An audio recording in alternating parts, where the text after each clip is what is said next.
بسم اللہ الرحمن الرحیم الحمد للہ رب العالمین والصلاة والسلام علی سید الانبیاء والمرسلین وعلی آلہ واصحابہ الصادقین اما بعد۔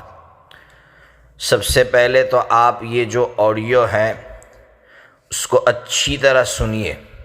مفتی تقی عثمانی صاحب رائے گنج مرکز میں اور اپنے ایک اعلامیہ میں فرمایا تھا کہ میں کسی کا حمایتی نہیں بلکہ مفاہمت کرنے کے لیے آیا ہوں، لیکن دیگر مفتیان کی طرح مالی ہدایہ اور تبرعات اور چندوں نے مفتی تقی عثمانی صاحب کو بھی بدل کر رکھ دیا، اور مفتی تقی صاحب بھی جانبداری پر اتر آئے اور کھلے مہار شورائیت والے باغی ٹولے کی میزبانی پر اتر آئے۔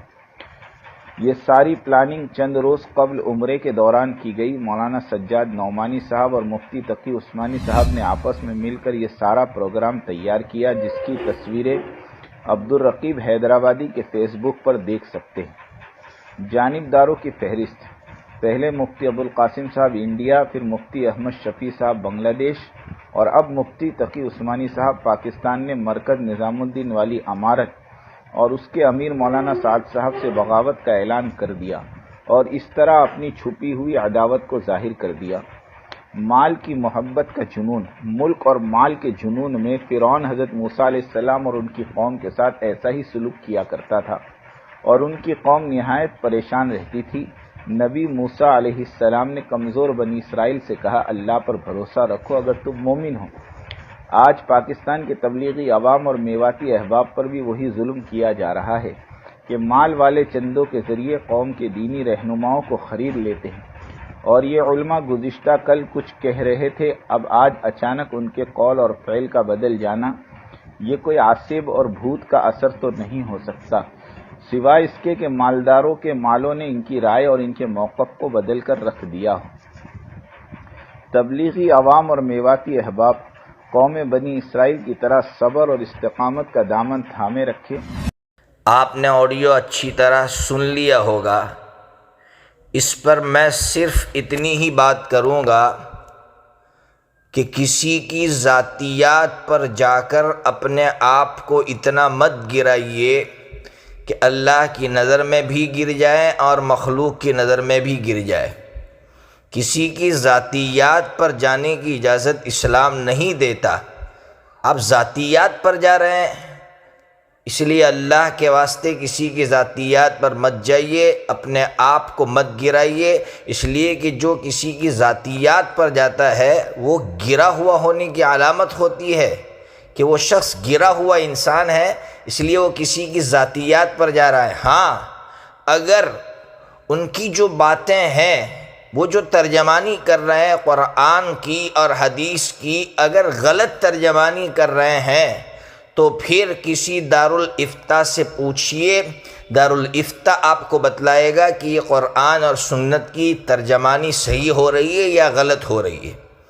خود مفتی مت بن جائیے۔ ابھی تو حیرت کی بات ہے کہ ابھی ایسے لوگ جن کو اردو بولنا بھی نہیں آتی ہے وہ مفتی بنے بیٹھے ہیں، اور بڑے بڑے مفتیان کرام کو چیلنج دے رہے ہیں کہ آپ آئیے، آپ اتنے دن میں جواب دیجئے۔ اللہ کی پناہ، ایسا کام ہرگز مت کیجئے، اس سے آپ اپنا بھی نقصان کر رہے ہیں، اور جس کی طرفداری میں آپ بات کر رہے ہیں اس کو بھی آپ گرا رہے ہیں۔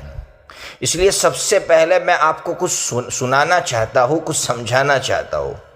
یہ جتنے بھی اس ملک کے اندر یا اس ملک سے باہر جتنے بھی دین کی حفاظت کے جتنے بھی قلعے ہیں، چاہے دارالعلوم دیوبند ہو، مظاہر العلوم ہو، ندوۃ العلماء ہو، یا پھر جامعہ ڈابھیل ہو، یا جامعہ رحمانیہ منگیر ہو، اس کے علاوہ اور جتنے بھی دین کی حفاظت کے قلعے ہیں، جب ان سے کوئی شخص رجوع کرتا ہے، یعنی پوچھتا ہے کسی کے بارے میں کہ یہ شخص قرآن اور سنت کی حدیث کی صحیح ترجمانی کر رہا ہے یا غلط ترجمانی کر رہا ہے، تو ہرگز وہ اس کی طرف نہیں جاتے ہیں کہ وہ کہنے والا بندہ کس سے جڑا ہوا ہے، وہ شورا سے جڑا ہوا ہے یا امارت سے جڑا ہوا ہے۔ ان کو شورا اور امارت کے اس نہج کے اختلاف سے کوئی لینا دینا نہیں ہوتا، بس ان کو اس سے لینا دینا ہوتا ہے کہ یہ جو ترجمانی کر رہا ہے تو یہ صحیح ترجمانی کر رہا ہے یا غلط ترجمانی کر رہا ہے۔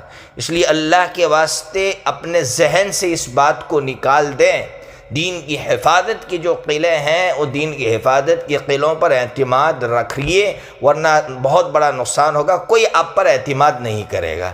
اتنی بات یاد رکھیے، دنیا مل کر جو دین کی حفاظت کے قلعے ہیں اس پر اعتماد نہ کرے، اس سے کوئی فرق نہیں پڑے گا، آپ اپنا اعتماد کھو بیٹھیں گے۔ اس لیے اگر یہ حضرات بتلا رہے ہیں کہ دین کی غلط ترجمانی ہو رہی ہے تو ہمیں اصلاح لینی چاہیے۔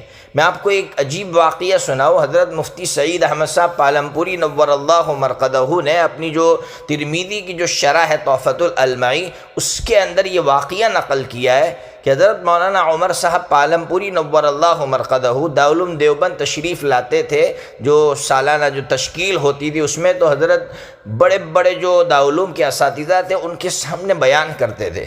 حضرت نے جہاد کی جو آیتیں ہیں وہ پڑھی اور جہاد کی آیتوں پر اپنے کام کو فٹ کرنے لگے، اور اس طرح فٹ کرنے لگے کہ ایسا لگ رہا تھا کہ حضرت اپنے کام ہی کو سمجھ رہے ہیں، یعنی بھی والا نہیں، ہی والا مسئلہ تھا۔ حضرت مفتی سعید احمد صاحب پالمپوری نور اللہ مرقدہ نے حضرت سے کہا کہ حضرت یہ تو صحیح نہیں ہے، اس سے تو قرآن اور حدیث میں تحریف لازم آئے گی۔ تو حضرت مولانا عمر صاحب پالمپوری نور اللہ مرقدہ بڑے عالم تھے، بڑے مبلغ تھے، لسان التبلیغ تھے۔ حضرت مفتی سعید احمد صاحب پالمپوری نور اللہ مرقدہ کے مقابلے میں بڑا مقام رکھتے تھے، فوراً اصلاح لے لی۔ حضرت مفتی سعید احمد صاحب پالمپوری نور اللہ مرقدہ فرماتے اس کے بعد حضرت نے کبھی بھی اس طرح آیتیں نہیں پڑھی اور اپنے کام کو اس طرح فٹ نہیں کیا کہ دوسرے کاموں کی نفی ہو جائے۔ اس لیے اگر کوئی اصلاح آپ کی کر رہا ہے یا میری کر رہا ہے تو ہمیں اصلاح لینی چاہیے، کبھی بھی یہ نہیں سوچنا چاہیے کہ اور اس کی ذاتیات پر نہیں جانا چاہیے سامنے والے کی۔